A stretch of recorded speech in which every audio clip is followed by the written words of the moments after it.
A teacher full of prejudice, a classroom overflowing with tension in the lavish atmosphere of a prestigious private school. But hidden behind the magnificent walls lies a truth no one could have expected. A sudden twist will expose the injustices that have been lurking in the shadows for years, shaking the education system that seemed perfect. Get ready for a story that will make you rethink what truly happens behind the closed classroom doors of the elite. Westfield Academy, a symbol of luxury and academic excellence, stands proudly on a vast campus where classical architecture blends with the latest teaching technologies. This is not just a prestigious private school. It is also a gateway into the upper class, where the children of businessmen, politicians, and major social stars are groomed to carry on their family legacies. The schoolyard in the morning is bathed in sunlight, but the atmosphere always exudes an air of arrogance and distance. Expensive cars are neatly parked by the curb, students wear impeccably tailored uniforms,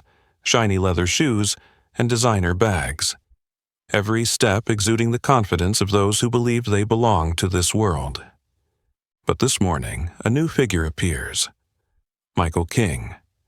He walks through the gates, his Westfield uniform fitting him well, but there's something different about him.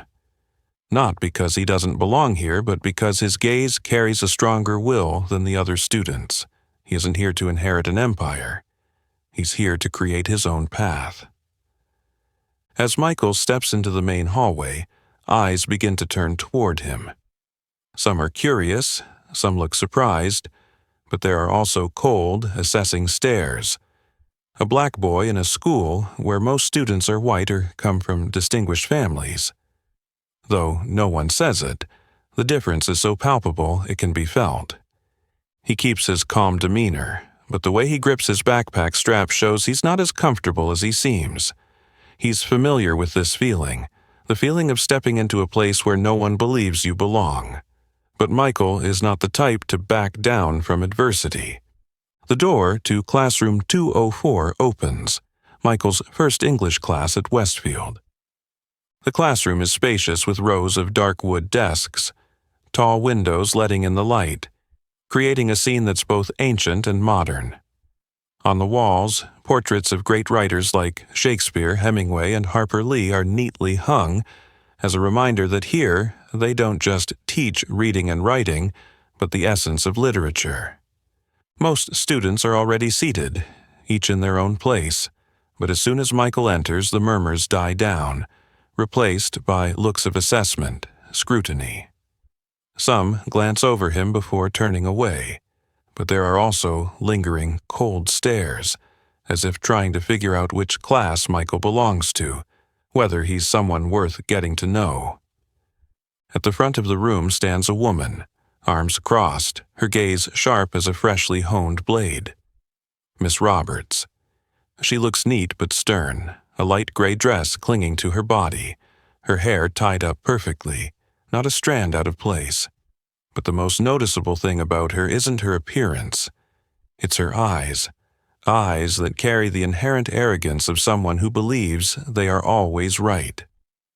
Miss Roberts doesn't speak immediately. She lets the silence stretch, as if playing a psychological game to test the new student. But Michael doesn't seem uncomfortable. He enters quietly, looks for a seat, and doesn't let himself be drawn into the game. Finally, after a few seconds that feel like centuries, Miss Roberts speaks, her smile devoid of any warmth. "Oh, a new student." She draws out her words, her eyes scanning him as if she's assessing whether Michael deserves to be here. "I hope you can keep up with our high standards." Some students snicker. Others lower their heads, pretending to focus on their books, not wanting to get involved in what's about to unfold. Michael doesn't respond immediately. He looks up at Miss Roberts, and in that moment she sees something different from the other students. His eyes show no fear or embarrassment. He doesn't say anything, just gently sets his backpack down, sits up straight, and locks eyes with Miss Roberts with unwavering determination. He doesn't need to say a word, because he knows this battle has only just begun. The morning sunlight streamed through the towering glass windows of the classroom, casting shimmering beams onto the board, reflecting an atmosphere of academic seriousness. But that peace was only superficial, for deep inside this room, an undercurrent of a storm was beginning to take shape. Miss Roberts stood at the front of the class, back straight, her cold gaze sweeping over the students like an unyielding overseer. Her slender fingers glided over the pages of To Kill a Mockingbird, a classic work about injustice and racial discrimination. Yet a great paradox was unfolding. A person with biased views was teaching a story about justice. Her voice rang out steadily, but it carried a particular tone, a guided direction, as if there were only one way to understand the book, and it certainly wasn't Michael's perspective. In the silence of the room, a hand slowly rose. Michael. He had followed the lecture from start to finish, patiently listening, observing how Miss Roberts emphasized certain points and deliberately glossed over key aspects of racism. Now, as she posed an open-ended question to the class about the core meanings of the work, he knew he could not remain silent any longer. But Miss Roberts had no intention of calling on him. She glanced past Michael as though he were invisible, her eyes moving to the other students, waiting for another name to be called. 1 second, 2 seconds, 3 seconds. No one raised their hand. Michael kept his arm raised, his gaze steady, unwavering. At this point, Miss Roberts could no longer pretend not to see him. She suppressed a sigh, forcing a strained smile, but a flicker of irritation was visible in her eyes. Yes, Michael. Do you have something to say? The atmosphere in the room was tense, like a taut string. A few students looked up curiously, while others quietly bent their heads over their books, as if not wanting to get involved in the confrontation that was about to unfold. Michael lowered his hand, sitting up straight, his voice calm but clear. I think this work is not just about personal injustice, but also reflects a system of organized racism. But he didn't get to finish his sentence. Miss Roberts immediately interrupted. You're wrong, Michael. Her voice was sharper than before, carrying an unyielding authority. Don't turn a literature lesson into a political debate. An invisible shiver ran through the classroom. A few students exchanged glances, smirking. Others looked down at their desks, as if they had just witnessed something wrong but didn't dare to speak up. Michael felt the weight of injustice bearing down on him, but he didn't waver. He didn't argue back immediately. Instead, he waited. A brief silence passed. Outside the window, the branches swayed gently in the wind, but in this classroom, no one moved, as if all were holding their breath, waiting to see what would happen next. Miss Roberts smiled faintly, her eyes gleaming with a sense of victory, as though she had just extinguished a flame. But she was mistaken. Michael took a slow breath, his eyes bright with no hint of fear. He looked directly at Miss Roberts, keeping his voice steady. I'm simply analyzing based on the content of the book. If you look at the social context of the time, the way the legal system operates in this story is clearly an example of a system of racism. Enough, Michael. Once again, he was interrupted. This time, Miss Roberts' voice held no trace of a forced smile, but rather an impatient discomfort. She waved her hand dismissively, as if brushing away something bothersome. Maybe you should focus on understanding the text the way the author intended, rather than trying to impose your personal viewpoint on a classic work. The classroom fell into a stifling atmosphere again. Side glances began to surface. Some students appeared to disagree, but they didn't dare speak up. Others smirked, as if they had expected this from the start. Michael didn't respond immediately. He knew that if he continued debating now, Miss Roberts would not hesitate to label him as a troublemaker. So, he stayed silent, simply looking at her, his gaze sharp, an unspoken assertion in his eyes. Miss Roberts sensed this. A flicker of uncertainty flashed across her face, but in an instant she regained her cold demeanor. She turned her back, picked up her pen, and resumed the lecture as if Michael had never existed. But he knew this confrontation had only just begun. Miss Roberts placed the pen down on the desk with a soft click, her eyes never leaving the stack of papers in front of her. On Michael's paper, the neat and clear handwriting, sharp analysis, and tight arguments were undeniably present. He had written an excellent essay, one that should have earned the highest score.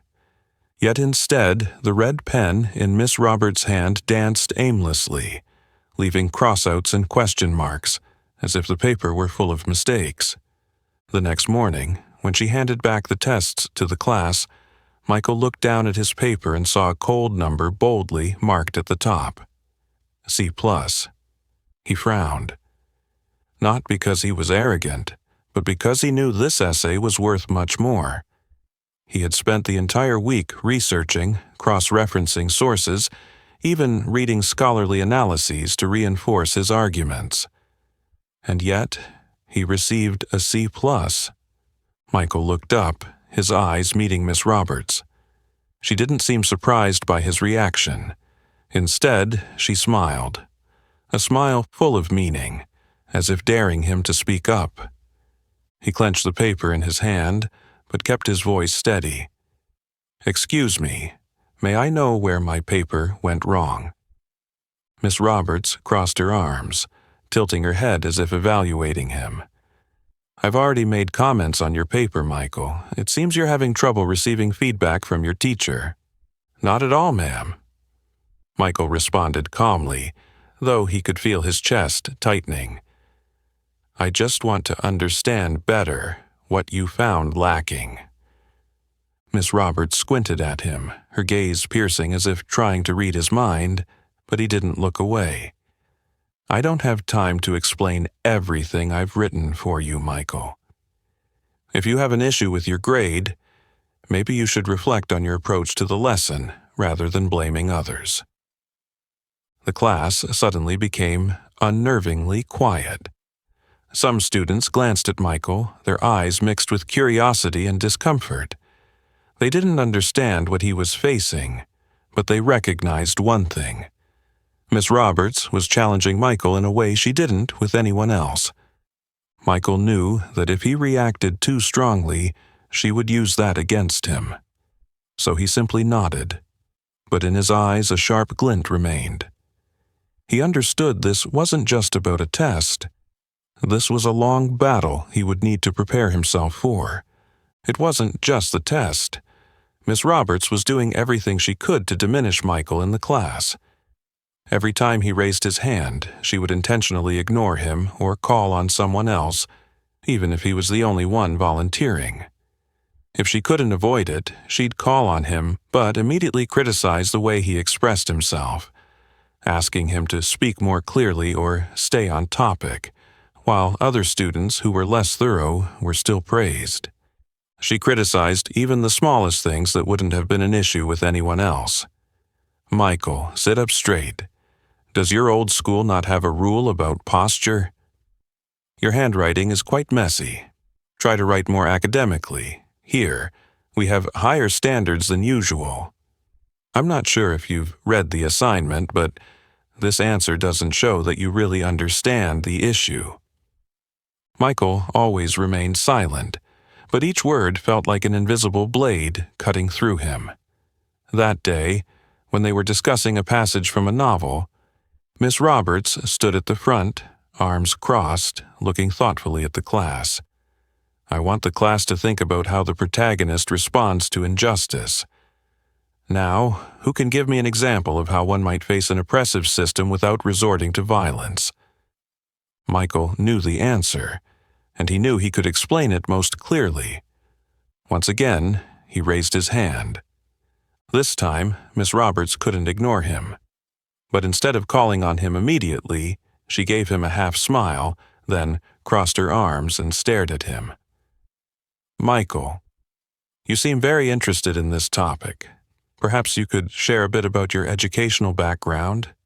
Where did you come from before this school?" Michael hesitated for a moment. He didn't understand how that question related to the lesson, but then, like an undercurrent rising, he realized the true intent behind that question. Miss Roberts' question wasn't just to learn more. It was a reminder, a way of forcing him to admit that he didn't belong here. The class fell completely silent. Some students looked up, waiting as if they too wanted to know the answer. Others felt uncomfortable but dared not speak up. Michael clenched his fists, but he refused to let his emotions control him. "I studied at Lincoln Academy before," he answered, keeping his voice calm. Miss Roberts raised an eyebrow, pretending to be surprised. "Lincoln Academy? I've heard of it. A very different environment compared to here." A few muffled laughs echoed from the back of the room. Michael stared directly into her eyes, offering no reply. Miss Roberts continued, her voice dripping with sarcasm, yet still wrapped in the guise of politeness. "Michael, you're not used to serious studying, are you? Or was the standard at your old school not this high?" A simple question, but it carried an insult wrapped in a perfect disguise. Michael felt anger rise in his chest, but he couldn't react impulsively. If he responded right now, she would have the perfect excuse to label him as a troublemaker. He clenched his fists, took a deep breath, and remained silent. In that moment, he understood one important thing. This wasn't just a confrontation in the classroom. It was a battle between him and a system of prejudice he would have to face. Miss Roberts placed her pen down on the desk, her gaze fixed on the large classroom window, where the maple trees swayed in the early autumn breeze. She knew full well that Michael King was not an ordinary student. The boy did not remain silent like the others, did not resign himself, and did not easily accept the position she deliberately imposed on him. This made her feel particularly uneasy. Throughout her teaching career, Miss Roberts had always had her own way of controlling the classroom, a system she believed was effective. The obedient and well-behaved students would be favored. Those who knew how to keep their mouths shut, who understood their role, would face no issues. But Michael was not like the other children in this school. He was not the son of a powerful politician or businessman. He had no family network to protect him. Yet he dared to speak up. And that was unacceptable. Miss Roberts knew that if she wanted to get rid of a student like Michael, she could not do it directly. This school, though rife with prejudice, still adhered to moral rules that she could not openly break. So, she needed a different strategy, one that was more subtle. She began to plant insinuations about Michael, not with the teachers or the administration, but with the students in her class. Seemingly innocent conversations, yet with a powerful effect. "Michael seems very sensitive about race. He doesn't seem used to the way we learn in such a prestigious private school. Sometimes I get the feeling he's just trying to make a big deal out of things, as if he wants attention. I wonder if he's using his situation to demand some kind of special treatment." Such remarks, when repeated, began to create an undercurrent of thought in the classroom. Michael was no longer just a student being treated unfairly. He had become someone who was demanding privileges. And the most dangerous part was that the more privileged students in the class, those who had always believed they were the center of the world, began to feel uncomfortable with his presence. That morning, Miss Roberts' English class started with a lively discussion. The topic for the day was the formation of personal views in modern society, a subject Michael was particularly interested in.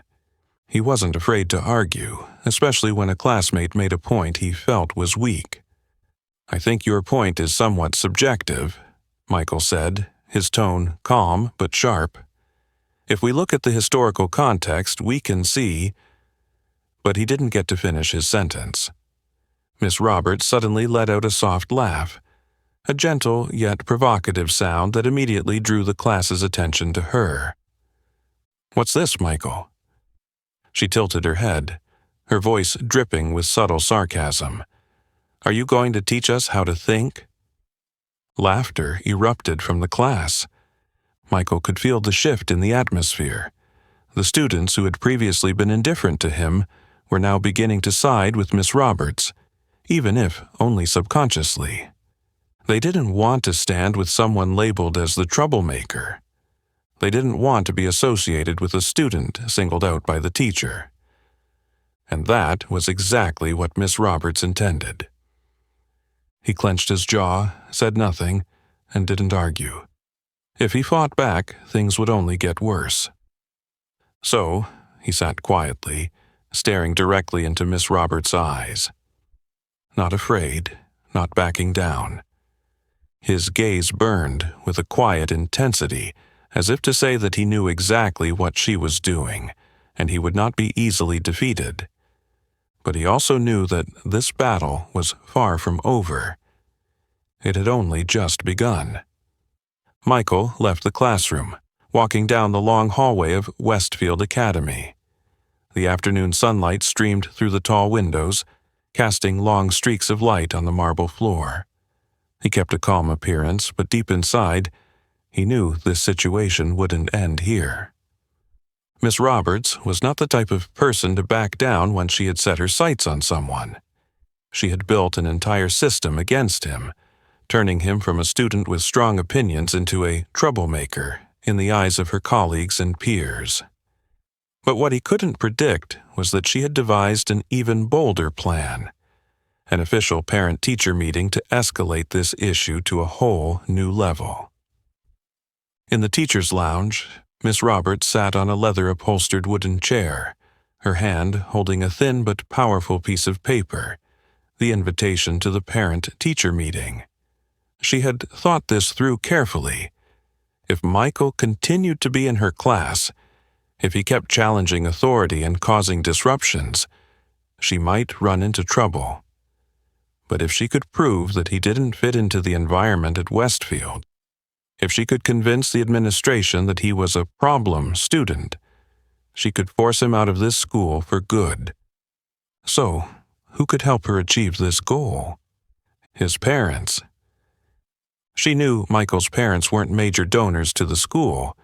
He didn't have a famous last name to protect him, nor any influential connections to make an impact like some other students. If she could convince Michael's family that he wasn't suitable for Westfield, she would get what she wanted. The only problem was that she didn't know that Michael's father was the principal of the school. When Michael opened his locker during break, a white envelope sat neatly between his books. He didn't need to open it to know what it was. He picked up the paper, feeling the coolness of the glossy surface, his eyes scanning the formal print, parent-teacher meeting invitation.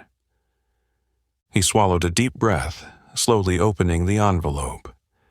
The contents were brief, not overly verbose, just an invitation to attend a meeting about Michael King's attitude toward learning and adaptation to the school environment. A flowery way of saying, Miss Roberts wanted him out of this school. He clenched the paper tightly, taking a deep breath. Was she really pushing things this far? Michael had faced injustice before, but this was the first time he found himself in a position where one wrong move could cost him everything. If this meeting went the way Miss Roberts wanted, he could be labeled a problem student, his opportunities limited, or worse, transferred or expelled. But before these thoughts could overwhelm him, a calm voice sounded behind him. "What's going on, son?" Michael turned around to see the figure of a man in a charcoal gray suit, sharp but warm eyes. His father, Principal King. He stood there, hands in his pockets, eyes not rushing but missing nothing of his son's expression. Michael said nothing, only handed him the invitation. Mr. King took it, his eyes scanning the words. When he reached the last line, the corner of his mouth lifted slightly, but it wasn't a satisfied smile. It was an enigmatic one. "Ah, I see." He nodded, his gaze sharpening a little. "Miss Roberts has really taken it this far, huh?" Michael looked at his father, a hint of worry flickering in his eyes. "What do you think, Dad?" He carefully folded the paper and slid it into his jacket pocket. "I think you have nothing to worry about." Michael frowned. "But what if she—" "Son," he interrupted gently, his voice deep but firm, "you know, I've met a lot of people like her throughout my career. People who think they can manipulate the system to bring others down. And there's one thing I've learned after all these years." He placed a hand on Michael's shoulder, his gaze full of confidence. "Those people always think they're the ones in control, but in reality, they're just building a trap that they'll end up falling into themselves." Michael stood still, looking at his father, and in that moment something clicked. The storm was coming, but he wasn't the one who should be afraid. No one in this school knew the truth. No one knew that he was the son of the most powerful man in the building. And more importantly, no one knew that his father had seen through Miss Roberts from the very beginning. He took a deep breath, feeling an unusual calm fill his chest. Miss Roberts thought she held the trump card, but in reality, she had no idea who she was playing chess with. Michael nodded at his father, then smiled. For the first time in days, he felt confident that things would end the way he wanted. The atmosphere in the Westfield Academy's conference room exuded luxury and authority, with sparkling crystal chandeliers reflecting off the dark wood table. Each parent meeting here was a meticulously organized event, where teachers carefully reported on students' academic progress to highly influential parents in society. Today, Miss Roberts could not hide the smugness in her eyes as she entered the room. This was no ordinary meeting. This was her opportunity to legally push Michael King out of this school. She had arranged everything perfectly. The documents in her hand were thoroughly prepared, with a list of incidents that Michael had caused in class, from challenging teachers to not fitting into the school's learning environment. She also had plans to discuss Michael's stubborn attitude, attempting to convince his parents that they should consider a different, more suitable environment for him. But there was one thing she didn't know. When the door to the conference room swung open, the smile on Miss Roberts' face instantly disappeared. The person who entered was not an ordinary father, not a powerless parent she could manipulate. It was the headmaster of the school. It was the most powerful man in this building. It was Michael's father. The room fell into a heavy silence, broken only by the ticking of the clock on the wall. Miss Roberts turned pale, her gaze flickering over to Michael, then back at Mr. King, as if she could not believe her eyes. "So you're Michael's father?" she stammered, her voice a mixture of astonishment and panic. Mr. King calmly pulled out a chair and sat down, his sharp gaze giving away no emotion. He slowly unbuttoned his jacket, leaning back in the chair as if savoring the moment. "Exactly." The brief answer felt like a heavy blow. Miss Roberts swallowed hard, trying to regain her composure. She couldn't let this ruin her plan. I'm glad you're here. I think we need to discuss some issues that your son has caused in class." Mr. King nodded slightly, not rushing to respond, allowing Miss Roberts the chance to get tangled in her own game. "I'm eager to hear, Miss Roberts. Can you elaborate on these issues?" Miss Roberts tightened her grip on the stack of papers, then placed it on the table. She needed to regain control of the situation. Well, as you can see, Michael is a strong-willed student, but it seems he struggles to adapt to Westfield's serious academic culture. He often challenges the teachers, doesn't respect classroom rules, and sometimes reacts inappropriately during discussions. She paused for a moment, glancing at Mr. King to gauge his reaction, but he remained completely calm, his gaze unchanging. Miss Roberts felt something was off. She continued, her voice now carrying a hint of forced calm. I think our environment might be a bit different from the places Michael has studied before, and that might be putting pressure on him, leading to some inappropriate behavior. I believe we can find a solution that benefits him, perhaps a place that's better suited to his abilities and learning style. This time, Mr. King gave a slight smirk, but it wasn't a joyful one. It was a sharp smile, with no trace of concession. What exactly are you implying, Miss Roberts? She flinched, but quickly covered it up. I'm just saying that not every student is suited for this environment, and I think Michael might do better somewhere else. I see. Mr. King slowly interlaced his fingers on the table, his eyes piercing through Miss Roberts with a cold sharpness. So, you're saying my son doesn't belong at this school? A school that I helped build, managed, and devoted my entire energy to making a fair and high-quality educational institution? Miss Roberts felt her blood pressure rising, trying to stay calm, but beads of cold sweat began to form on her temples. I didn't mean that. I just— Really? Mr. King interrupted, his voice as sharp as a knife. Then tell me, Miss Roberts, why do you constantly interrupt my son when he speaks in class? Why do you ignore him when he raises his hand, but allow other students to speak even when they're unprepared? And most importantly, why do you think you have the right to decide who belongs in this school and who doesn't? Miss Roberts froze, unable to utter a word. The atmosphere in the conference room had completely changed. The white-painted walls around them felt more suffocating. The crystal chandeliers no longer shone brightly, instead giving off a sense of oppression. Miss Roberts could clearly feel that she had misjudged the situation. She had thought she was in control of this game, but in reality, she was just a small pawn, and Mr. King was the one holding the key pieces. Her throat went dry as she scrambled to turn the situation around, but it was too late. Mr. King stood up, his gaze still locked on her. This meeting is over. I will personally investigate how you've treated your students. And with those words, the real storm began. But this time, it wasn't aimed at Michael. It was aimed at Miss Roberts. The atmosphere in the meeting room was so tense it could be cut with a knife. Miss Roberts could clearly feel the pounding in her chest, but she still tried to maintain the fake confidence that she had long used to control her classroom. However, this time, she wasn't standing in front of easily manipulated students. She was facing the principal of the school, someone not so easily fooled.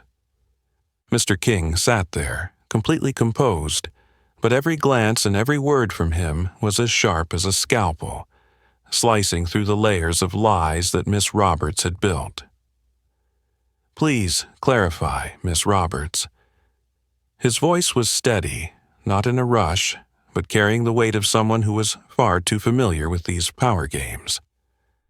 You said my son isn't suited for this school. I want to know exactly what you mean by that. Miss Roberts swallowed hard, trying to come up with a more tactful way to express herself. Sir, I have no other intention but to be concerned about the student's development. I just think Michael might not be used to an educational system that demands focus and seriousness like Westfield's. Some students, depending on their background, might struggle to adapt to this environment. Mr. King slightly tilted his head, a flicker of amusement in his gaze, as if he were savoring her words, waiting for the moment she would dig her own grave. Background? He repeated slowly, as if wanting each word to sink into the already tense air. "Could you be more specific? I'm quite curious. Which background do you think isn't suited for Westfield?" Miss Roberts felt her throat dry. She had anticipated that Mr. King might defend his son, but she hadn't expected him to strike back so sharply. She needed an escape, yet, with each word from him, she was sinking deeper. "I just meant—" She hesitated, then gathered a bit of courage. Some students, from different backgrounds, might not have the same starting point as others. I believe there are other programs that might suit Michael better, allowing him to develop more effectively. Mr. King raised an eyebrow, his gaze colder. "I see. So, according to you, Michael doesn't have the same starting point as the other students here? And exactly what starting point are you referring to?" He leaned back in his chair, crossing his arms, letting the silence stretch on. A silence so heavy it pressured the other person to fill it with words. And just as he predicted, Miss Roberts fell right into the trap. She blurted out, "He doesn't have the appropriate educational background for our school." The moment the words left her mouth, she knew she had made a mistake. The room fell into a deadly silence. Mr. King's eyes flashed with a lethal sharpness, but he didn't respond immediately. He allowed those words to hang in the air, giving Miss Roberts time to realize what she had just said. Then he smiled lightly, a cold, emotionless smile with no warmth whatsoever. "Educational background of the boy?" His voice was deep, yet authoritative. "I think what you're actually referring to is his skin color." Miss Roberts opened her mouth to say something, but no words came out. A chill ran down her spine. No, this wasn't what she meant to say, but is that exactly what she thought? She felt like she had just exposed all the thoughts she had been trying to hide for so long. "Sir, I didn't mean that." "Really?" Mr. King interrupted, his voice still calm but laced with an unmistakable sharpness. "Then explain to me, Miss Roberts. When you continually lowered my son's grades without valid reasons, was it because of his educational background? When you repeatedly cut him off during discussions, was it because he wasn't used to the rigorous academic environment? When you deliberately spread the idea that he was demanding privileges just because he dared to speak up for his opinions, was that the concern of an educator?" Each question was a blow, digging deeper into the facade Miss Roberts had built all this time. She had no way to answer without implicating herself. I just thought that. You think you can cover up your bias with flowery words, but I assure you, Miss Roberts, I have seen enough cases like yours throughout my career." Mr. King leaned back in his chair, no trace of leniency in his eyes. "Teachers like you always claim to care about student development. But the truth is, the students you want to help are always the ones who come from backgrounds like yours, look like you, and think like you." Miss Roberts went completely stiff. She knew there was no way to salvage the situation now. The room remained silent, but it wasn't the silence of a debate waiting to end. It was the silence of a truth that had been exposed. Miss Roberts had no way out. The sense of power she once had in the classroom was gone, replaced by an unprecedented fear. "We'll be discussing this matter further, Miss Roberts." Mr. King stood up, adjusting his jacket with a gesture full of confidence and control. "But there's one thing I can tell you right now." He looked straight into her eyes, his gaze as cold as a sharp knife. "Your future at Westfield is no longer up to you." Miss Roberts felt the ground beneath her feet crumble. And for the first time in her life, she realized that it was her own future that was uncertain. The atmosphere in the meeting room seemed to freeze the moment Mr. King finished his last sentence. Miss Roberts sat there, her body stiff as a statue, every breath heavy as she realized she had fallen into the trap she herself had set. She had thought she was in control of the situation, that she could use academic rules and evaluation systems to push Michael into a vulnerable position, and that he would naturally be eliminated. But now, the roles had reversed. She was no longer the one making the decisions. Now, she was the one being judged, and not just by Principal King. When the door to the meeting room opened, the news spread quickly. The students in the hallway stared at Miss Roberts with different eyes. No longer with respect, no longer with the trust she had once maintained with her facade of being a serious teacher. Now, the children's gazes were filled with suspicion, even disdain. The news spread through the class like wildfire on a dry field. At first, it was just whispers. Did she really do that? Michael was right from the start. She intentionally undermined him. I've seen her do that too, but I didn't dare speak out back then. But soon, the silence vanished, replaced by the testimonies of the students in the class. Sarah, one of the top students, who usually kept quiet and stayed away from debates, raised her hand the next day during class. "Miss, why do you always ignore Michael when he raises his hand to speak?" That question fell into the classroom like a bomb, and the whole class sank into tense silence. Miss Roberts had nowhere to hide anymore. "I didn't ignore him." She tried to control her voice, but it had lost the usual confidence. Daniel, another student, immediately retorted, "That's not true. I sit right next to Michael and I've seen you do it dozens of times. You don't call on him even though he always raises his hand first. And with the tests, too." Lucas spoke up, his voice clearly full of frustration. "Michael's essay deserved a higher grade. I read it, and it was better than mine, but I got an A while he only got a C+. These words struck Miss Roberts like sharp blades. She felt the support of the students crumbling piece by piece. They had once respected her, or at least feared her, but now she could clearly see in their eyes that she had lost everything. And worse, she couldn't control what was happening. Never in her career had Miss Roberts felt so alienated in the very classroom she had once ruled absolutely.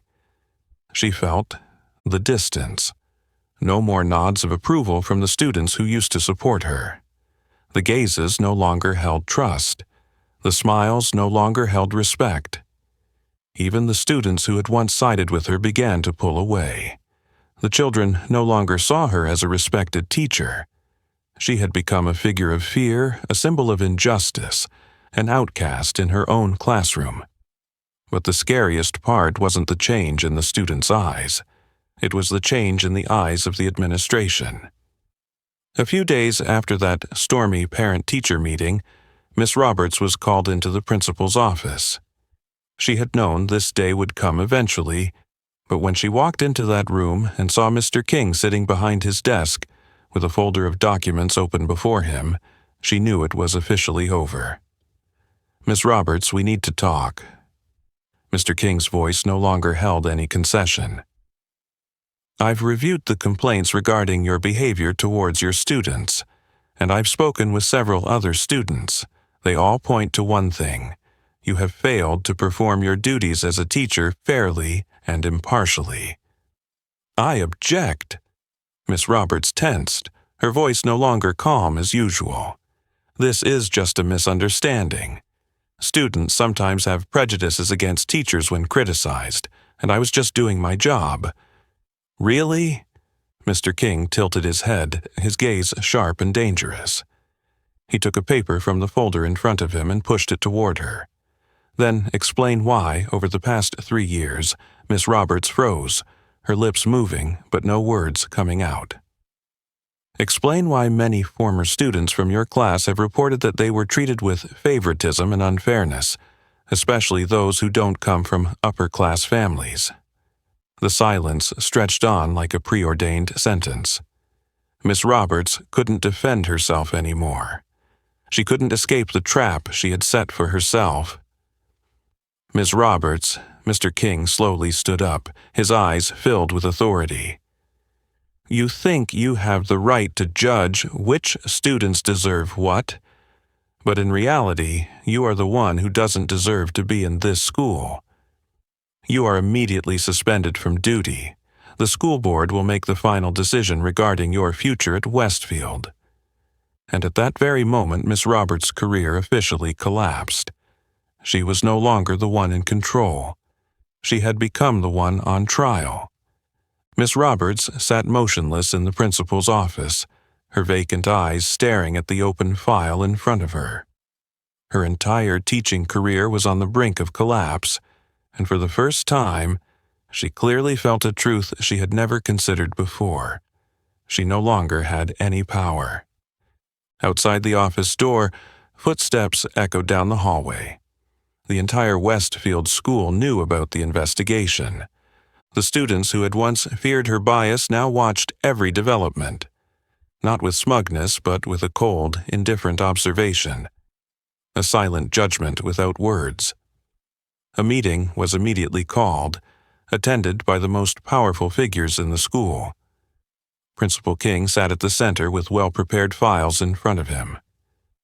The evidence against Miss Roberts was undeniable.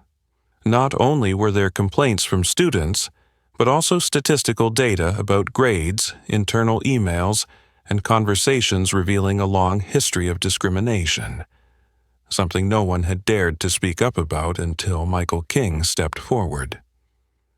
"We cannot allow a teacher like this to continue teaching at Westfield," a board member declared, their voice sharp, barely hiding their outrage.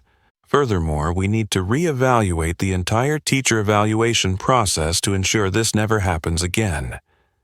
Miss Roberts sat there, unable to argue, unable to resist. What she had once believed, that she could manipulate the system, that her power was untouchable, had been stripped away, layer by layer. "Miss Roberts, the board has made its decision. You are terminated immediately, and due to the severity of these allegations, we will report the matter to the Private School Association for consideration of revoking your teaching license." The declaration fell like a final judgment, irrevocable, unchangeable. Miss Roberts felt the world around her crumble. As Miss Roberts walked out of the principal's office, the hallway suddenly became unusually silent. The students had gathered on both sides of the hallway. No one spoke, no one laughed or gloated. Only cold, indifferent gazes of observation. There was no sympathy, no regret. No one bowed their head in farewell. They simply stood and watched, as if observing the shadow of a past no one wanted to remember.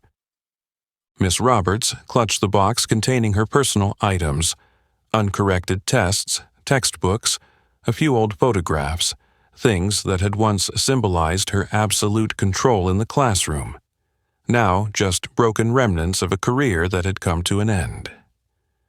As she passed Michael King, he stood tall, eyes forward, not gloating, not smiling, just a quiet determination, as if affirming something they both knew well. Justice had been served. She wanted to say something, a defense, a rebuttal, but it no longer mattered.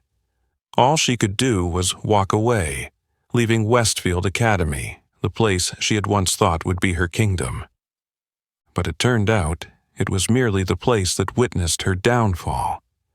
And when the door closed behind her, Miss Roberts no longer belonged there.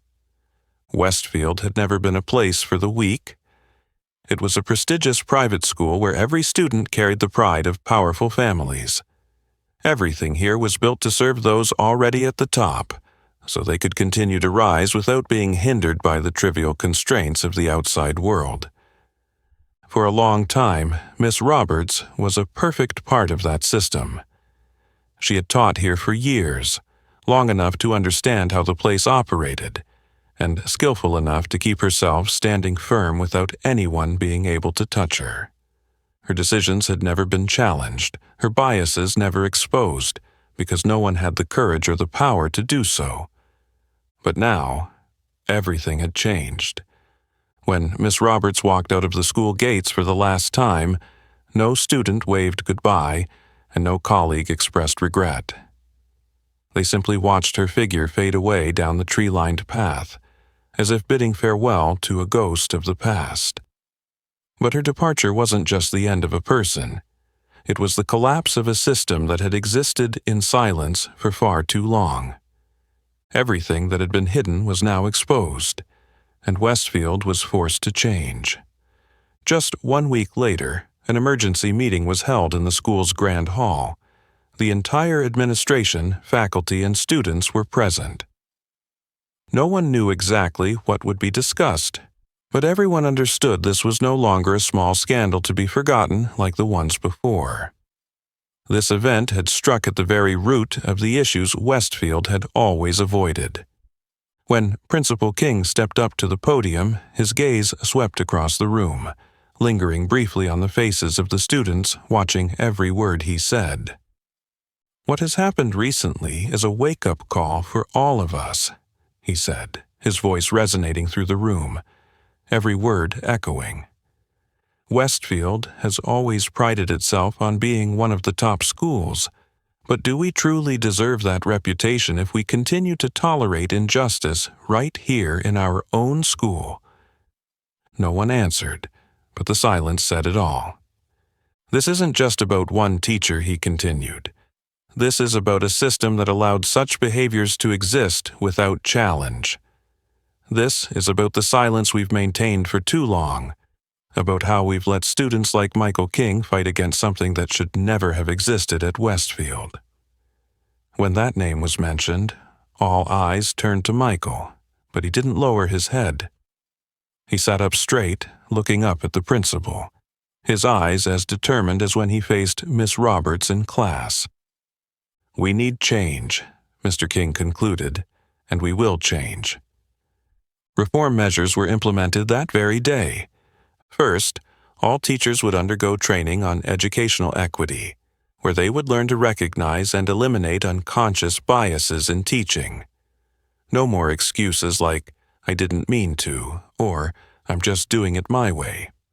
Second, an anonymous feedback channel for students was established, where they could report any unjust behavior without fear of retribution. Third, a student group led by Michael and a few of his friends would oversee the implementation of the new policies, ensuring that what was promised wouldn't just remain on paper. And most importantly, the curriculum would be adjusted to include open discussions about equality and fairness, helping students not only understand these issues but also learn how to speak up when needed. Westfield would no longer be a place where only certain people benefited from the system. It would become a place where all students had an equal opportunity. The changes didn't stop at the administrative level. They began to infiltrate every classroom, every conversation between students, every way teachers evaluated their students. In a discussion about social issues in an English class, Sarah, who had once stayed silent while witnessing Miss Roberts' injustice towards Michael, raised her hand to speak for the first time. "I think we should look at this issue from the perspective of those directly affected," she said. "We can't keep pretending that injustice only exists in textbooks or in stories from the past. It has happened right here in this very classroom." No one disagreed. No one laughed. Because this time, everyone understood that she was right. But the biggest change didn't come just from the new policies or the improved lessons. It came from a shift in how students viewed their own responsibility. The students who once bowed their heads in the face of injustice began to speak up. Those who thought it didn't concern them now realized that silence was also a form of complicity. One late afternoon, as Michael was about to leave the school, a younger student ran up to him, eyes full of hope. "Michael, we're trying to start a club to ensure that what happened will never happen again. Can you help us?" Michael looked at the boy, then glanced around the schoolyard. This place had once felt foreign to him, a place where he never truly felt he belonged. But now it was different. "Sure," he said, giving a small smile. Westfield had changed, and he would continue to be a part of that change. That morning, the sky in Westfield was clearer than usual. But it wasn't the weather that made the difference. It wasn't the bright sunlight, nor the gentle breeze that swept through the golden maple trees on the school grounds. The change came from the people. Michael walked through the large gates, his uniform perfectly pressed, his steps steady. There were no more curious glances, no more mocking smiles, no more whispers as he passed by. The burden that had once weighed heavily on his shoulders was now gone. No one could look down on him anymore, and today the whole of Westfield would witness this change. The school's grand hall was filled with students, teachers, and the administration. A solemn atmosphere filled the room, but it wasn't like the usual ceremonies. It wasn't just a ritual to embellish the image of Westfield. This time, everyone was here for a reason that truly mattered. When Principal King stepped up to the podium, the entire room fell silent. No one spoke. No one looked at their phones. No one was distracted. Everyone was waiting. He paused for a moment, scanning each row of seats in the hall. Students, teachers, parents. They were all there to witness the biggest change in Westfield's history. "As you all know," he began, his steady voice resonating throughout the large room, "our school has been through a difficult period. A teacher, once a pillar of our teaching staff, was found to have behaved in a way that was inconsistent with the core values Westfield stands for." The entire hall held its breath. These actions caused harm to a student in our school, a student who should have been encouraged to grow, but instead was made to feel like they didn't belong. A student who suffered injustice, but instead of bowing their head, they bravely stood up. There was a long pause, as if giving everyone a moment to feel the weight of those words. "That student is Michael King." Applause erupted from one corner of the hall, then another clap, and soon, like a wave, the whole room rose to their feet, clapping. Not because of formality, not because they were forced, but because everyone knew Michael deserved this recognition. Michael walked onto the stage, feeling the stark difference in the way people looked at him. No longer did they see him as an outsider, as a student, unfit for the Westfield environment. They were now looking at him as someone who had changed the system. He took the certificate of honor from Principal King, a recognition no student had ever received before. "Michael," Principal King said, his voice deep but filled with respect, "you didn't just defend your own rights. You paved the way for changes that Westfield needed for a long time. Thanks to you, we've taken a long, hard look at ourselves and realized that even systems that seem perfect have gaps that need fixing. You didn't back down, and for that, you deserve all the recognition you are receiving today." The applause erupted again, even louder than before. Michael bowed his head slightly, not needing to say much. He wasn't the type to speak in front of crowds, but he knew that what he had done had made a lasting impact. The ceremony ended, but the ripple effect Michael created was far from over. When he walked into class after the ceremony, another surprise awaited.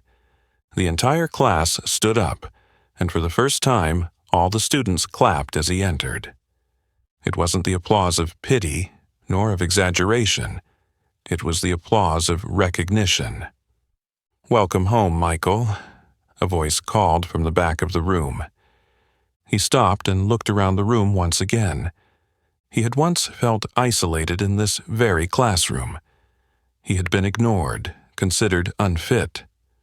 But now, no one could deny his presence. He smiled. Westfield had finally changed. and he was the one who helped make that happen. After the applause and the words of praise, the atmosphere at Westfield was no longer the same.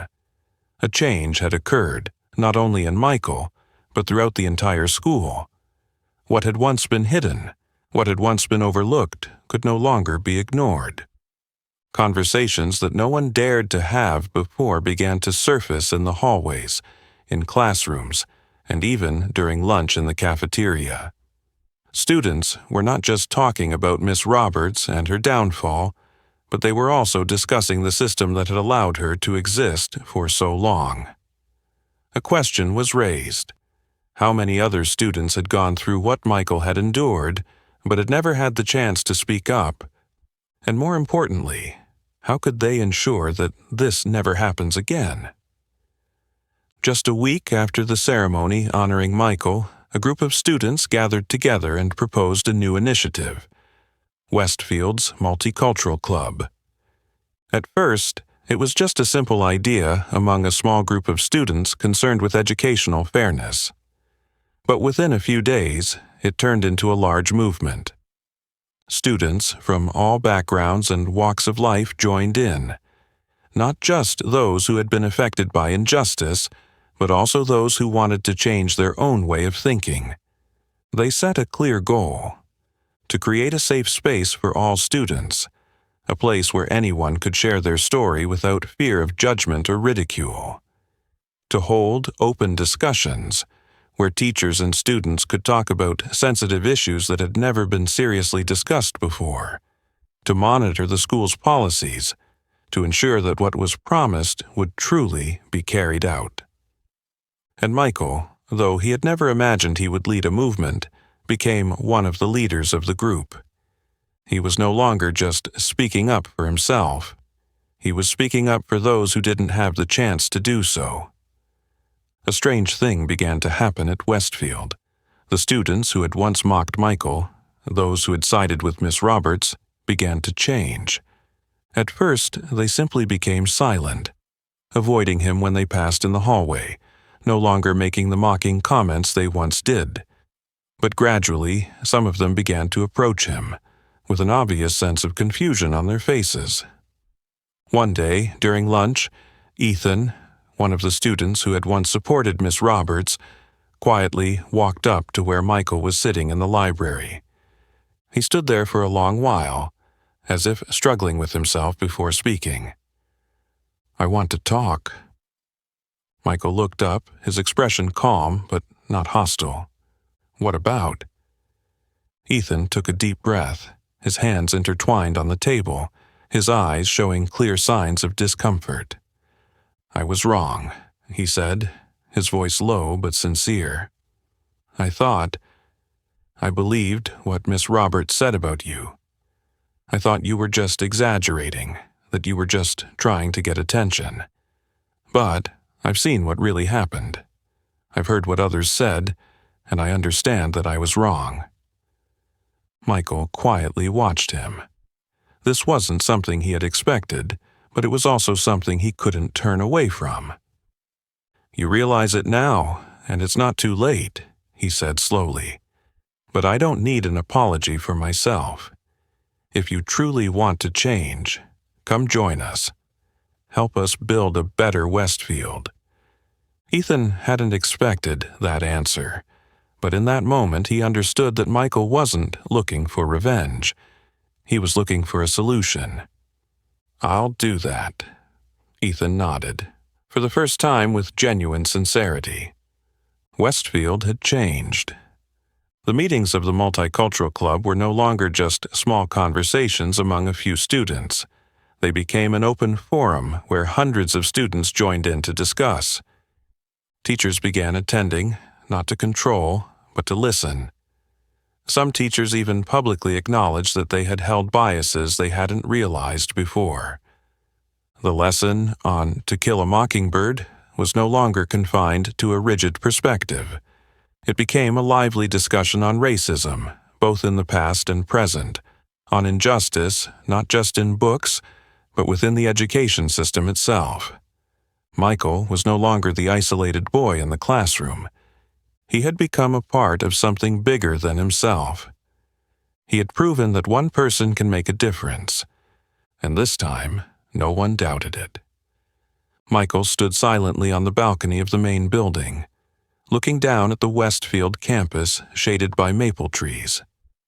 A gentle breeze blew through, causing the leaves to sway, the golden leaves curling in the air before falling onto the stone-paved paths below. This school had changed, and he was a part of that change. No more contemptuous or wary looks, no more whispers behind his back every time he walked by. Instead, there were nods of recognition, genuine conversations that had never existed before.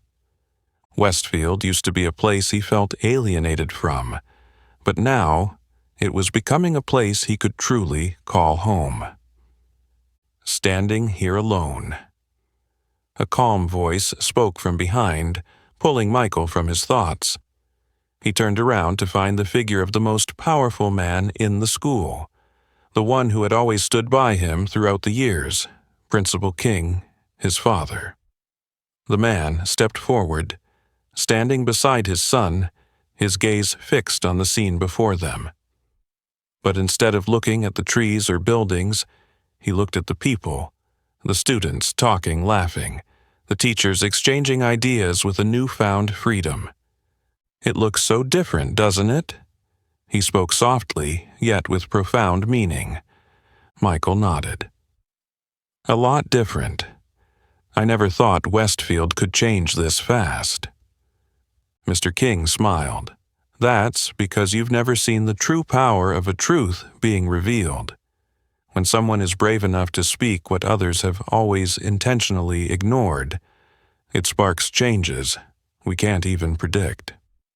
He turned to look at his son, his gaze not only that of a principal, but of a proud father. "You didn't just protect yourself, Michael. You've changed an entire system." Michael took a deep breath. Hearing that from his own father, the one who had dedicated his life to leading Westfield, made him realize the true weight of what he had done. He hadn't just fought for himself.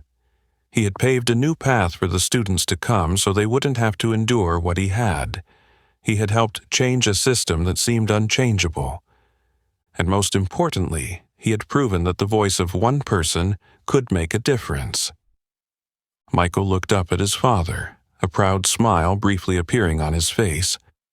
But deep inside, he knew this was just the beginning. "We still have a lot to do," he said, his voice determined. Mr. King nodded, his smile growing warmer. "Yes, but now you don't have to do it alone." The breeze blew again, but this time Michael felt it carried something new, a beginning, a future he never thought he could reach. Westfield had changed, and so had he.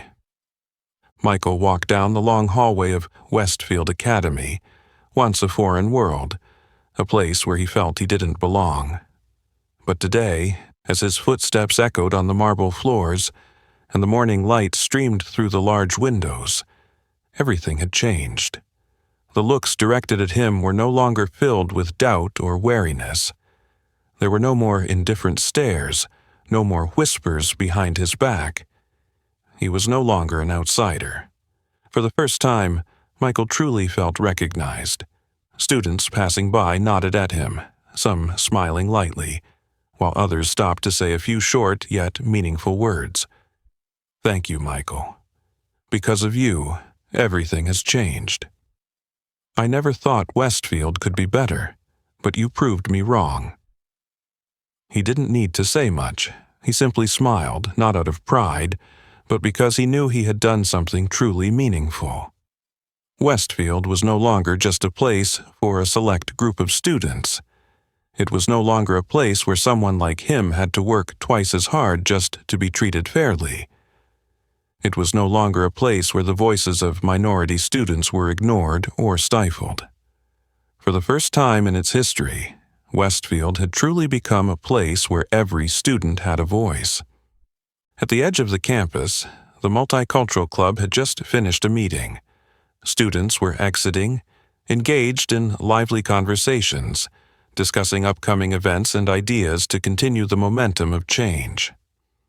Michael noticed a new group of students, faces he hadn't seen before. Those who had once remained silent, who had shied away from debates, were now stepping forward, ready to speak up. He remembered his first day walking into this school, his backpack slung over his shoulder, surrounded by judgmental looks. He remembered the feeling of isolation, of being ignored, of being seen as someone who didn't belong. But now, everything was different. Now, he was a part of Westfield. And Westfield, after all, had become a part of him. That afternoon, as Michael walked out of the school gates, Principal King was waiting for him in the parking lot. He stood next to his car, hands in his pockets, his demeanor calm as always. But today, there was something in his eyes, a sense of satisfaction, a pride that didn't need words.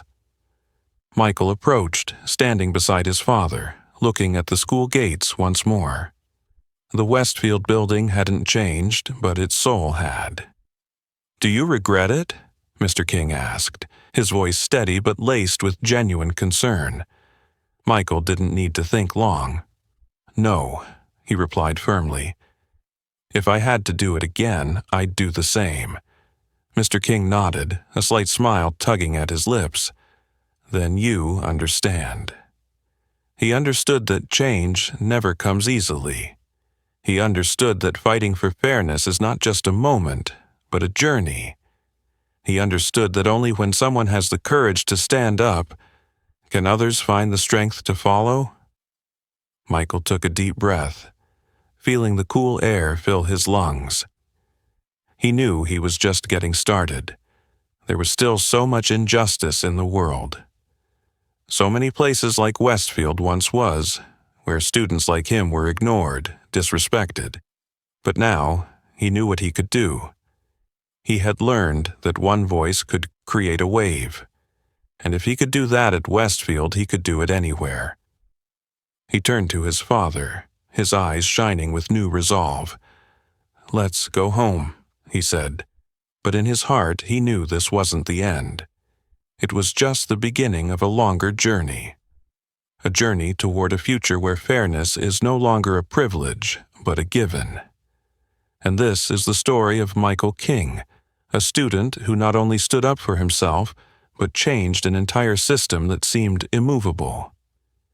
He proved that as long as one person dares to speak out, others will find the courage to follow, and true change can happen. But the question remains, if you were in Michael's shoes, would you have the courage to stand up for fairness? Share your thoughts in the comments below. If you found this story meaningful, don't forget to like, share, and subscribe to the channel so you won't miss out on more inspiring stories. Thank you for watching, and see you in the next video.